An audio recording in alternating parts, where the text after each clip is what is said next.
noite, amigos assombrados assustados. Hoje, o canal vai contar mais um relato. Relato esse impressionante, que vai deixar vocês de cabelo em pé com um fato que aconteceu. Mas antes de eu contar o relato, eu quero pedir a vocês que continuem se inscrevendo no canal, deixando o like de vocês. Não deixem de compartilhar os vídeos do canal. Quanto mais o canal cresce, mais o YouTube divulga o canal para as outras pessoas. As pessoas às vezes assistem o vídeo e não compartilham. Eu não entendo isso. Acha custoso até dar o like. E já está acostumado com o canal, sabe que os relatos aqui é da média de bom para ótimo. Então, se vocês têm um outro canal então que vocês acham que é melhor, ou que conta relato de lobisomem melhor do que esse, eu até concordo que vocês dêem o like lá. A gente vai lá, vem em outros canais, a história é tão estapafúrdia, aí vocês vai lá cheio de like. Aqui as pessoas acham custoso fazer isso, tá certo? Mas não esqueçam também de se inscrever no novo canal As Travessuras de Pedro e Paulo. Quem está assistindo está adorando aquelas histórias, porque são histórias interessantes que eu avisei para vocês que eram. Quem não está inscrito e não está assistindo, está perdendo. O vídeo, já estamos no 5º vídeo, é um por dia, tanto no Kawaii como nas redes sociais. Todo mundo, só no Kawaii, um vídeo já bateu 4K. Tá certo? Para vocês verem como é que as pessoas estão compartilhando, e compartilhando bem. Aqui no YouTube a gente vê que as pessoas não estão interessadas. Vão lá, assistam desde o primeiro vídeo, começa, está do primeiro, está no 5º, né? Está numeradinho certinho, para que vocês possam julgar se o canal é bom ou não é. Tá certo? Mas vamos a mais um relato surpreendente do canal Assombrado e Assustado.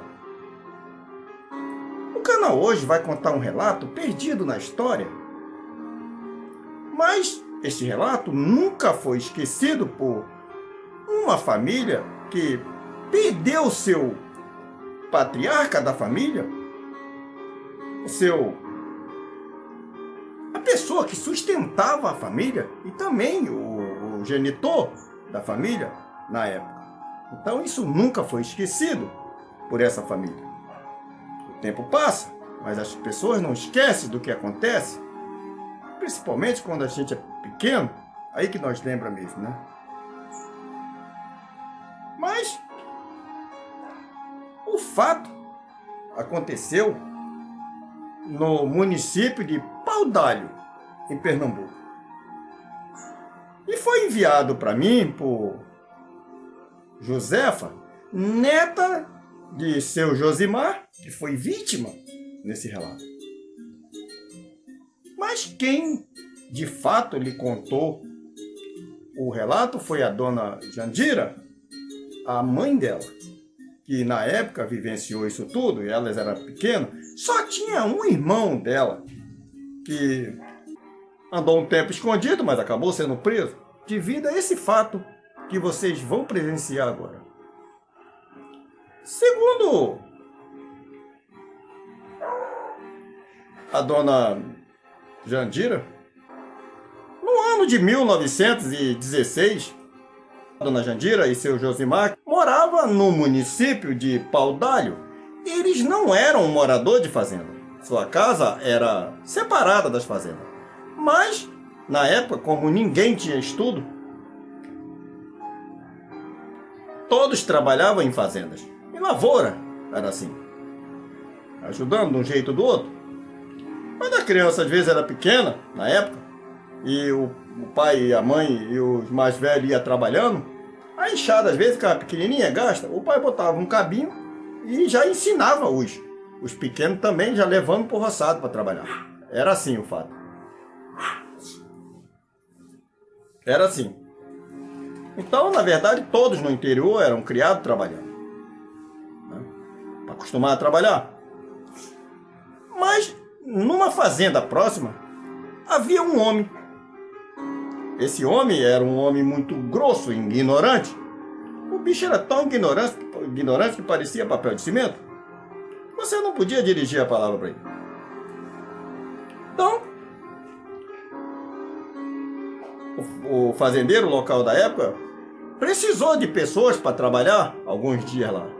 E seu Josimar foi trabalhar. Não se sabe o motivo, apesar do tio de Josefa estar lá, mas ele estava longe, não se sabe o motivo. Eles estavam abrindo umas valas no meio do pasto, porque o pasto era meio alagado para escoar a água. E houve um desentendimento entre o seu Josimar e esse homem. Nesse desentendimento, como o homem era muito ignorante, o homem bateu mal uma faca para furar seu Josimar, que se defendeu com a enxada.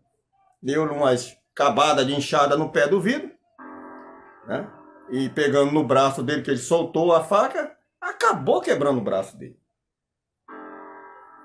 Essa família desse tal homem, filho e mulher e tudo, ele trabalhava. O restante você quase nem via eles por ali. Eles não gostavam muito de conversa com o povo, parecia bicho do mato. Então, depois de que esse fato aconteceu, né, o homem não jurou seu Josimar, de fato algum. Mas, devido a essa briga, o fazendeiro não chamou mais seu Josimar para trabalhar. O Josimar permaneceu por ali, trabalhando na sua própria roça em casa mesmo, e quando alguém chamava para trabalhar fora. Mas, quem apanha, não esquece. Seu Josimar, volta e meia, ia num boteco perto da sua casa comprar alguma coisa que faltava. Ele ia cedo e voltava cedo, sempre estava com um facão do lado, às vezes uma foice de mão também, né? Ele ia e antes de escurecer, a sua mulher falava: você não fica dando mole por aí que esse povo não presta. Você vê que ele não gosta de conversa com ninguém. São um povo que não se dá com ninguém, né? É um estopor de ruim, né? O cabrunco. Então, era assim. Mas, o que aconteceu? Num dia, segundo a mãe de Josefa, um dos seus irmãos começou a dar uma febre e o garoto estava tossindo muito. Então, como na época era facinho pneumonia matar criança, seu Josimar resolveu ir atrás de remédio. E na época não tinha farmácia, era nas vendas que vendia mesmo, era Cibazol, era Cibalena, era Cibazol, era um remédio que tinha. Cibalena era um remédio que a pessoa raspava para botar de machucado, o pó assim, Cacessa, que chamava Sorrisal hoje em dia, né? Essas coisas assim. E também o povo vendia muito, era Tetrec, chamava o tetrecicrina, até hoje ainda tem o Tetrec, um comprimido amarelo e preto de 500, mas havia na época que eles vendiam, né, dava a dosagem uma vez por dia, dependendo do tamanho da criança, se não, dava um outro antibiótico, era assim. Então ele foi atrás de remédio. O problema foi que nessa saída de seu Josimar, ninguém sabe o que aconteceu, amanheceu e ele não voltou para casa. Dona Jandira e os irmãos e tudo ficaram tudo doido. O que será que aconteceu com meu pai? E ela também preocupada. Resolveram, assim que o dia começou a clarear, sair atrás dele. Mas, estrada fora, ele não foi visto, foi até a bodega. Chegou lá, perguntou, disseram que ele esteve lá, conversou lá com as pessoas e depois, por volta de umas 8 e pouca, ele saiu. Não foi encontrado. Na beira da estrada também não foi encontrado marca de nada. Passado aí talvez uns 4 dias, o pessoal da fazenda viram os urubus voando, cercando, ele ficava alto, cercando alguma coisa, e o povo viu que logo os urubus baixaram em cima de umas árvores, foram olhar. Quando chegaram lá, seu Josimar estava morto. O seu corpo tinha muitos cortes, não dava para decifrar na época se era de faca ou que fez aquilo, mas foi chamada a polícia da época, que fez uma perícia, que era do jeito deles na época, foi dado como objeto cortante, mas não identificado o que era, pois como já estava entrando em decomposição o corpo.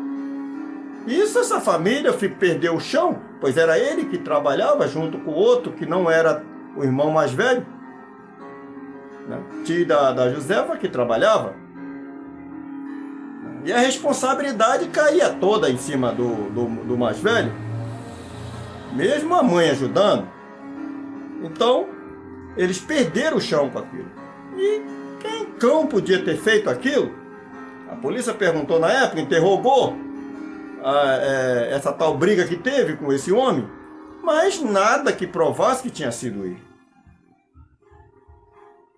O fato foi que, como o irmão mais velho da mãe de Josefa, esse era novo ainda, o rapaz começou a dar com a língua nos dentes, falar que se soubesse quem foi, ele se vingava da morte do pai. Custasse o que custar, ele ia se vingar. E ele começou a andar com uma faca, um facão amolado dos dois lados e mais uma foice de mão que ele andava. Sempre olhando muito para aquela família, que ele tinha quase certeza que tinha sido alguém dali. Poderia ter sido o pai deles ou alguém. Só que com o tempo passou, o tal velho que brigou com o avô de Josefa também veio a falecer. Daí a uns dias depois da morte dele, faleceu. E o tio dela, o tio da Josefa, irmão da mãe dela, o mais velho, ficou achando que tinha sido ele. O problema foi que um dia ele resolveu beber e falou umas besteiras, que ainda bem que ele tinha morrido, porque se ele não tivesse morrido e ele tivesse certeza que era ele, ele se vingava de qualquer jeito, tinha morrido do mesmo jeito. O rapaz falou besteira em boteco. E você sabe que em boteco o que se escuta, ele espalha.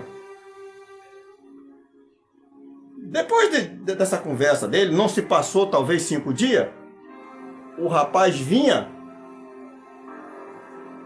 já estava bem escuro, do trabalho, para um vizinho que tinha contratado ele. Algo o pastorou. Pastorar é vigiar, tocaiar, o pessoal falava. Estava esperando ele. E quando ele ia passando perto de um riachozinho que tinha, um troço pulou a uns 2 metros dele e partiu com uma fúria gigantesca para cima dele. Um animal muito rápido o atacou. E de imediato, o rapaz também era novo. Bateu a mão na faca e no facão cortava dos 2 lados e acunhou o bicho no facão e na faca. Esse bicho entrava em cima dele com a fúria maior do mundo, mas toda vez que entrava levava um prejuízo. Pois quando o facão passava que voltava, o corte era o mesmo. Se cortava de tudo quanto é jeito. Logo esse animal sentiu e ameaçou correr. Quando esse animal ameaçou correr, ele não deixou. Ele correu atrás, golpeou ele nas pernas, derrubando o bicho no chão. E quando ele derrubou esse bicho no chão, ele golpeou ele por ninguém sabe quantas vezes de facão. Antes desse bicho morrer, a sua voz começou a mudar. Sua voz começou a mudar. E ele começou a ver que as feições que o animal estava aparentando não era dos filhos do velho que tinha morrido, mas era da mulher dele. A velha mulher dele.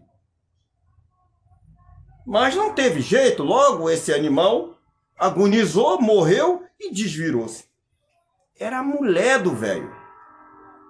Então, ele correu o riacho que tinha, lavou o facão, lavou a faca, tirou a camisa, cortou a calça pela metade, porque as pernas tinham mancha de sangue que espirrava quando ele golpeava ela no chão. Deixou enfiado debaixo do capim no riacho mesmo e foi embora para casa. em casa, ele contou, apavorado, o que tinha visto e o que tinha acontecido para sua mãe.